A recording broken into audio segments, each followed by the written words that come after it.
Action Breast Cancer is a programme of the Irish Cancer Society, and it was started to provide advice, support and information on breast health and breast cancer.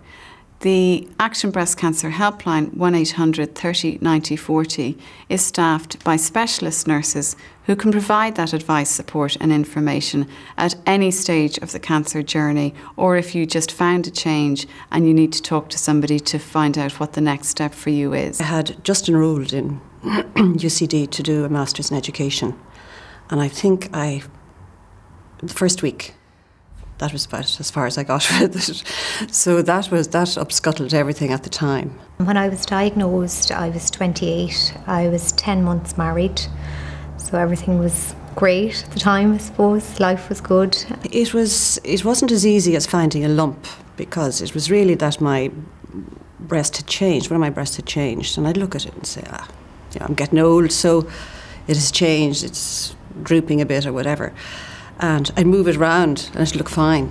But in the back of my head, I kind of sort of said to myself, no, I really should go and have this checked. I was taking a bath and I discovered a lump, and immediate panic. I jumped out of the bath.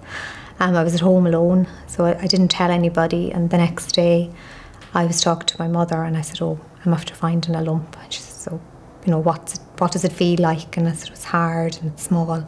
Which is just to be on the safe side, I think you should go to the doctor.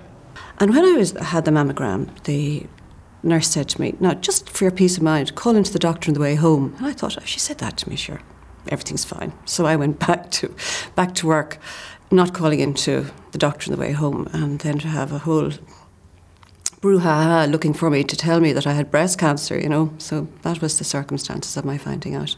It showed up something, but they weren't sure. So I had to have, that was on a Thursday. So I went back, this all happened like Tuesday to the consultant, Wednesday the fine needle test. And then Thursday I had a mammogram, an ultrasound and a biopsy. And they were able to give me the results within an hour, and they confirmed within an hour that it was breast cancer. When we're talking about breast awareness and what that means, we want all women to be breast aware. And what breast awareness is that women become familiar with the look and the feel of their breasts and how they change throughout their lifetime and what is normal for them. So women say, well, what change should I look for? It's any change at all that is not normal for you. And that can be a change in the size or shape of the breast, a change maybe in the nipple area of the breast. If the nipple became inverted, that's not normal for you. It needs to be reported.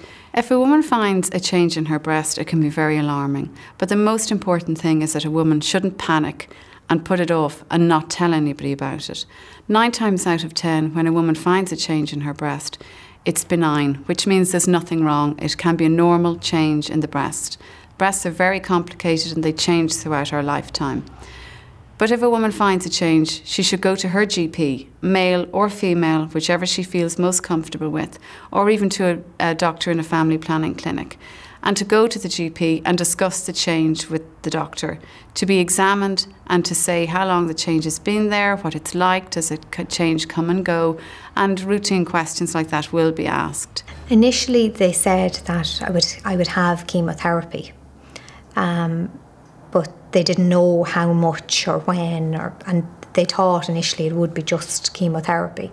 But I think when I had my operation, they discovered that there was another little lump there and they had to take lymph nodes, and so I had to have 8 weeks of chemotherapy, and that was 4 and 4, and then I had to have 28 treatments of radiotherapy, and I'm on hormonal treatment now at the minute.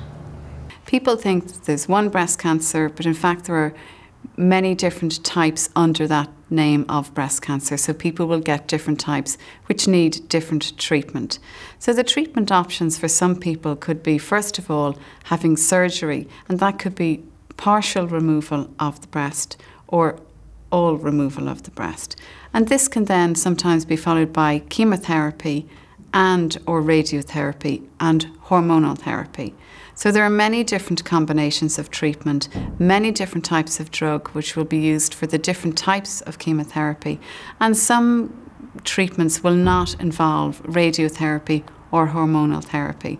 But the treatment is individually based, and that is what is very important to remember. So if people have a diagnosis of breast cancer and they're talking to other women who have breast cancer, they may find that they're not having the same treatment. There's not that there's nothing wrong with the treatment that they're getting, it's they're getting a particular type of treatment to treat their type of disease. I remember the liaison nurse explaining to me like what was going to happen and that the anti-sickness drugs was great and all that. But the one thing that they didn't prepare me for was going in and reading in the script from one of the characters. She referred to it as a chemo salon because she worked in a hairdresser. And I just got such a shock when I walked in and I saw everybody sitting around, you know, having chemotherapy. I expected to be in a little private cubicle, you know, on my own, not having to look at it. And that really now shocked me. I didn't experience chemotherapy or radiotherapy. I had part of my treatment was having my ovaries removed and going on tamoxifen. Phew, a roller coaster. You plunge straight into menopause. So you are, you know, you're coping with all sorts of things. You're coping with the lack of femininity. You're coping with the diagnosis of potentially lethal disease, and then you're coping with all the physical symptoms that menopause brings, that you're not expecting, of course. So you go from leading this perfectly normal life one day to this kind of all sorts of things happening to you that you have really no control over the next. And so hot flushes and just not knowing whether I was on my head or my heels, or, you know. But then I kind of got myself in hand and said, well, if that's all I have to cope with, I'll cope with the menopause. Dealing with children is always, it's a very, very difficult thing because you're torn with wanting to protect them, and yet they really do deserve to know the truth. I felt that she kind of avoided really telling them, and again, I suppose that it is, people worry and they worry about the age of children, but really I think children have to hear the word cancer. They really do. Because they're going to hear it from somebody else and they're going to have twice as many worries. And in my working life, I was a guidance counsellor, so dealt with students who would have had parents diagnosed with cancer. And I mean, the pain of the kids when they weren't told, you know, that was very difficult for them. So I think children should be told. I remember I couldn't do like iron and simple things. I couldn't sweep the floor because my arm, after having the lymph nodes, and they were warning me about lymphedema, this is swelling in the arm. Hanging out clothes, taking clothes out of the washing machine. That's for the first 6 weeks, practical things, and I'd be very kind of proud and independent, and I wouldn't ask for help. And if somebody had offered, probably would have. I know my family, my sister and my mother would have been very good, and my mother lives next door and she probably would have saw firsthand.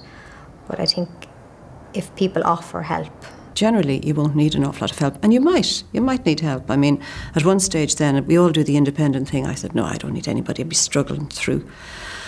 But finally I said to a friend of mine, you could actually do some shopping for me, you know, something as simple as that, and people really want to help. So it's just to be out there, say, I'm here, if you want anything, come talk. And then afterwards friends would call and say, okay, we'll go out to lunch. That was lovely. Or we'll go out for a cup of coffee, so that was very nice. There's the peer-to-peer support group, which is called Reach to Recovery. And these are women who've been diagnosed with breast cancer 3 to 5 years after their diagnosis and are trained by the Irish Cancer Society to provide peer-to-peer support. So that is support to the patient from a patient. This can happen over the phone, and it's a very, very important piece for a patient so that they can talk to somebody who's been through a diagnosis and actually knows what they're talking about and can relate and sympathise and empathise with that person. I am very involved in Reach to Recovery, obviously, because I think that peer support is extremely beneficial to one's recovery and healing in every sense. And my own experience was that, I mean, the hospital I was in, and it was 14 years ago, they really tiptoed around me, and I had cancer, I had breast cancer, I was relatively young, and they really didn't know what to do with me, and nobody mentioned cancer, nobody mentioned breast, nobody mentioned mastectomy, and I was kind of lying there trying to recover after this operation, and finally one very nice nurse quietly said to me, would you like to speak to somebody who's had the same experience yourself? And I said, oh God, yes, please. I remember a Reach to Recovery nurse came to see me in the hospital, and I didn't kind of at the time, it's like, I'm not ready for this, like, you know, and she said to me, you know, take your time, there's the card, but I never actually rang, but I do regret it now. We have a suite of literature, booklets that have a lot of information about treatments and diagnosis and what your type of cancer means for you. Also, there is financial assistance through the Irish Cancer Society, and this can be applied for through the helpline, and resources such as updates and study days and support workshops are also available, and this was ongoing throughout the whole year. The service is free and confidential and accessible to everybody. I think that the peer support is essential really to full recovery, to know that there are people out there, and it gives great hope, I think. Certainly it did for me, and that's why I'm involved with Reach Recovery. Hopefully someday start a family. I'd like to run the mini marathon and do a bit of travelling.